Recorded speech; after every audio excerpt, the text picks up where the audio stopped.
Hello, everybody. This is Yin Yang.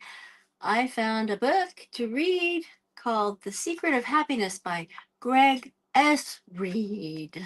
He is a wonderful guy. Oh, this is his picture on the back. And this is his autograph. This is a really cool book. I've read it a little bit and want to see what we can get out of it when we read the first chapter. All right, let me take a look at this.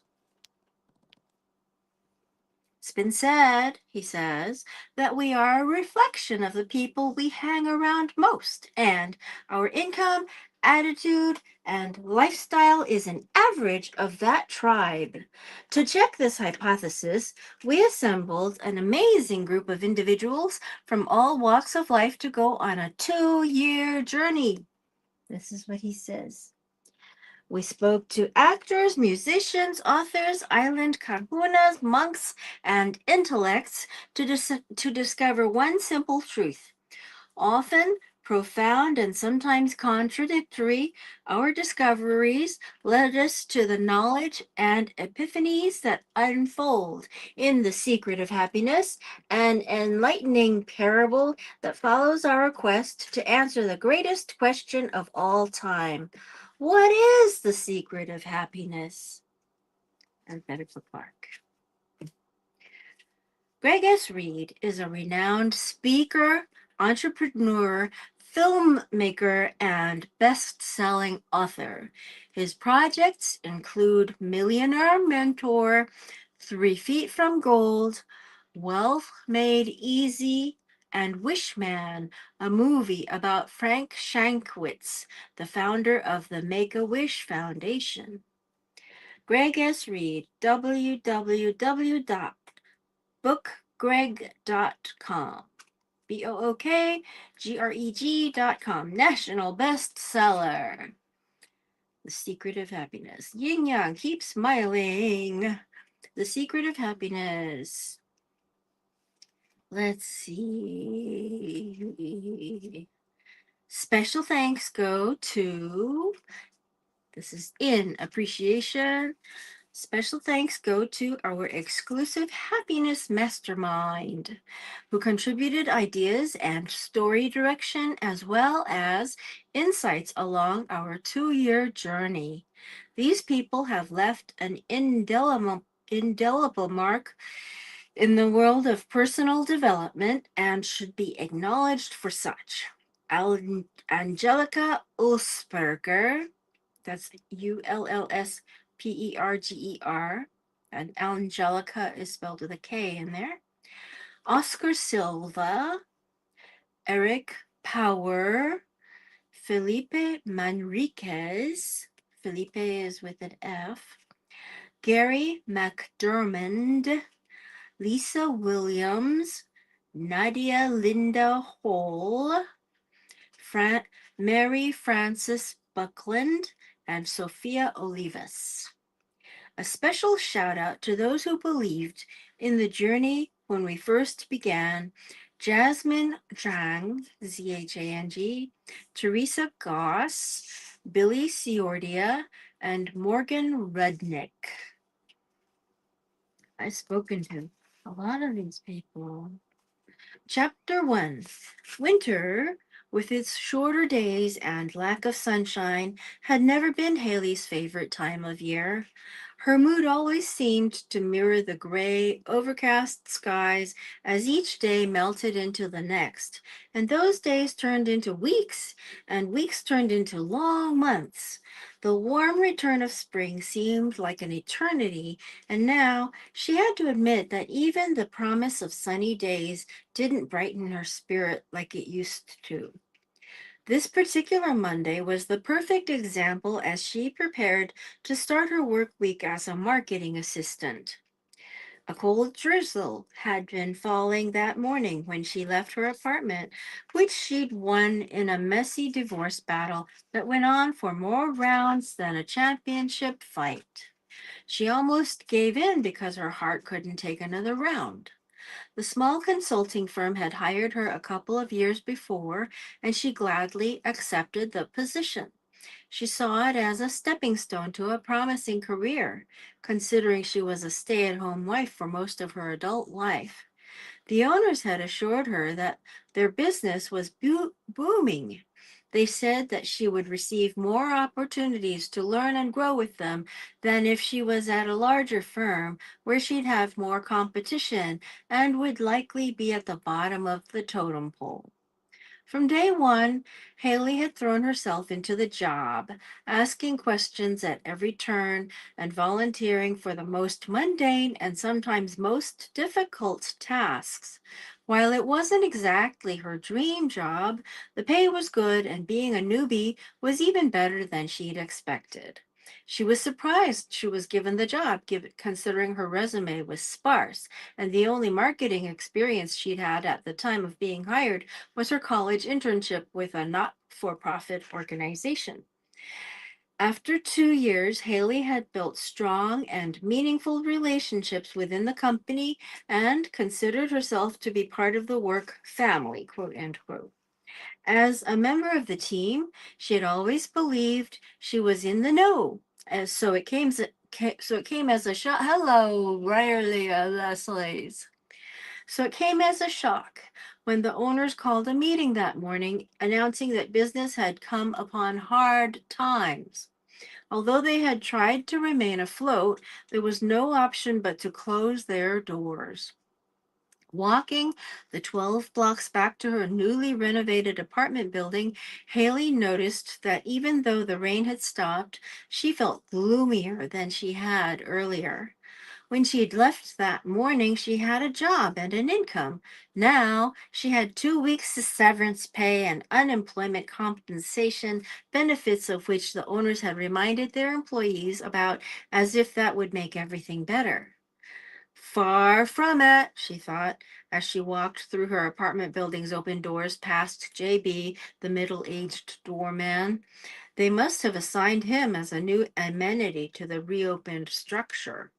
Good afternoon, Miss Haley. Ms. Haley, he greeted her with his usual smile. Huh? Oh, hi, JB, she replied without returning a smile. While most days she was happy to engage in small talk with the doorman, today was definitely not one of them. Entering the mailroom, she unlocked her mailbox and sighed as she pulled out her monthly credit card bill and an envelope from Jackson Barrett Enterprises, the company that owned the 18-floor apartment building. Must be the new lease transferred to my own name, she thought, considering that she had moved back into the building right after it reopened.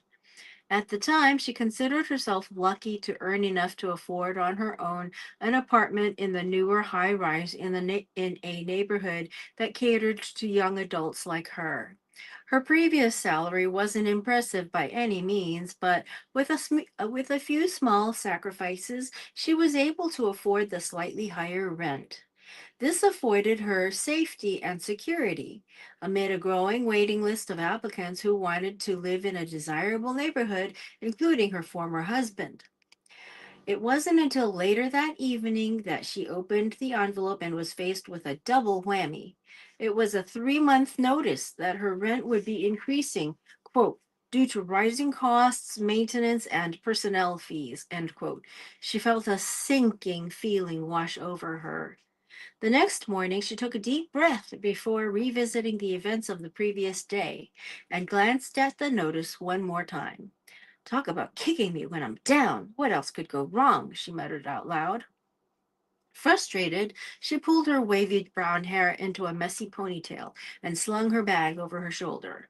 With nowhere else to go, she grabbed her things and headed to the gym. Once again, she was greeted by JB on the ground floor. Good morning. It looks like today is going to be a beautiful day, he announced. Haley's immediate instinct was to shoot back a not so happy response, but she stopped herself, realizing that bringing JB down wouldn't help anything. I guess, was all she could muster up. Is there a problem, Miss Haley? Anything I can help you with? He asked. Now, let me see. Haley felt a pang of admiration for the doorman, who probably had a lower income than all the tenants in the building, but always acted like he didn't have a care in the world. He seemed to genuinely like his job and every person he interacted with. He also had an amazing reputation for going out of his way to assist anyone who needed it. He who has less is often the one who has the most. It was a phrase her late dear it was a phrase her dear late grandfather had used often, and although Haley never gave it much thought or attention, she now knew it was true. JB was living proof. For the first time, Haley took a brief interest in him, casting her own challenges aside, wondering if he had a family, where he lived, and what his life was like. Then, remembering that he had posed a question, she brought herself back to the conversation. Thank you, JB, but there's nothing you can do. I'm not sure there's anything anyone can do, to be honest, she sighed. My company closed its doors yesterday, so it looks like I'm going to have to find a new job or a less expensive apartment or win the lottery. Oh, that's too bad, JB responded before adding his optimism. I'm sure something will come along soon. Have you checked the community bulletin board in the mail room? Maybe something there might interest you. I've never checked it out, she admitted. There are job postings on it? Sometimes. People post all kinds of stuff on there.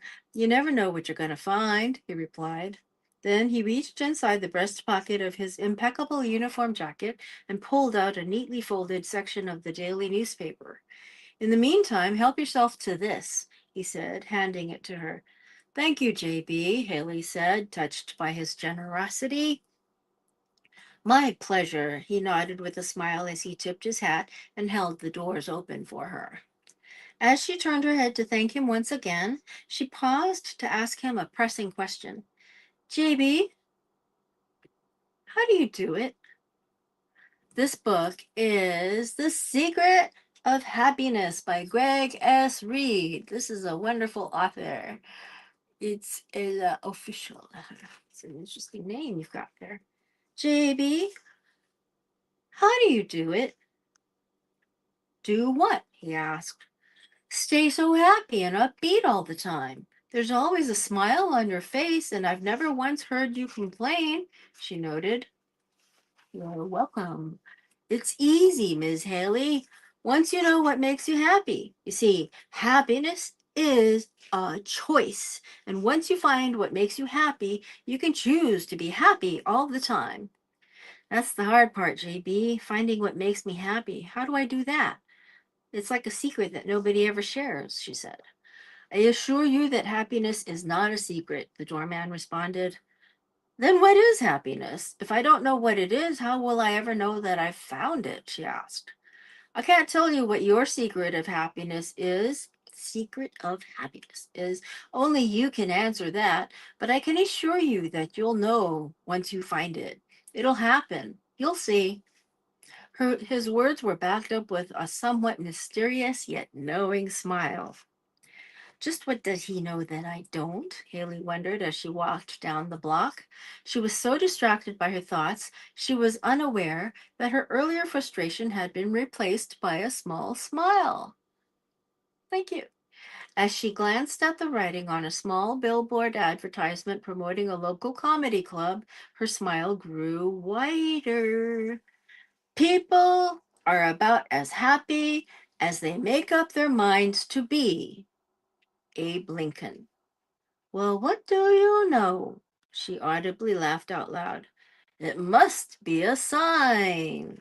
It really was a sign. She saw a local comedy club advertisement. People are about as happy as they make up their minds to be. We shall read chapter 2 next time. And it's not a very long book, but if you can find happiness in a little book like this, it'd be great. Let me take a look at there's going to be an about the author part right here. Greg S. Reid. This is him with glasses on. Thank you. This is him with glasses on. And it says, for over 25 years, Greg has inspired millions of people to take personal responsibility, to step into the potential of their greatness, and as such, his life of contribution has been recognized by government leaders, a foreign princess, as well as luminaries in education, business, and industry. Mr. Reid has been published in over 150 books, including 38 bestsellers in 45 languages, titles such as Stickability, The Power of Perseverance, The Millionaire Mentor, and 3 Feet from Gold, Turn Your Obstacles into Opportunities, have inspired countless readers to understand that the most valuable lessons we learn are also the easiest ones to apply. Greg Reid is known for, excuse me, Greg Reid is known best for being founder of Secret Knock, a Forbes and Inc. magazine top rated event focused on partnership, networking, and business development. He is the producer of the Oscar qualified film Wishman, based on the creator of the Make a Wish Foundation, which is now streaming globally.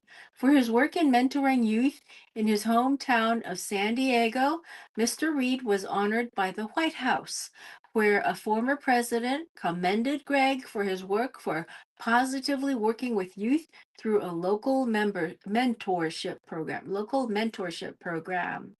And if that were not enough, recently Greg was awarded an honorary PhD in literature and a star on the infamous Las Vegas Walk of Stars. Yeah. Sounds like a good book, huh? Okay, we'll put it here so you can see it better. I think I might put it up there. You might not be able to see it. All right. So I will hope to see you later. It's nice to see you all. I I have to figure out how to use all this StreamYard business. This one goes on to YouTube and Facebook, two of my sites on Facebook. And mm, mm, mm. I'd love to see you again. I hope that you come tomorrow. I usually try to do it in the morning, but oftentimes I get late at night like this. I'm in San Francisco, so it is currently 7:40, about 7:40 p.m. my time. I don't know where you all are. You can type in where you are from if you'd like, and I'll read it out loud if you're near your keyboard. Ah, let's see if anybody's listening here. Let's see. Well, I guess I will see y'all later. Okay, excuse me. Oh my god, I got to yawn. Oh, what the hell was his name? Monroe. President Monroe was the eighth president of the United States. He was from Kinderhook, New York. His name was Old Kinderhook. And the reason they liked him was that he always wanted something to end right. Okay, it is Old Kinderhook.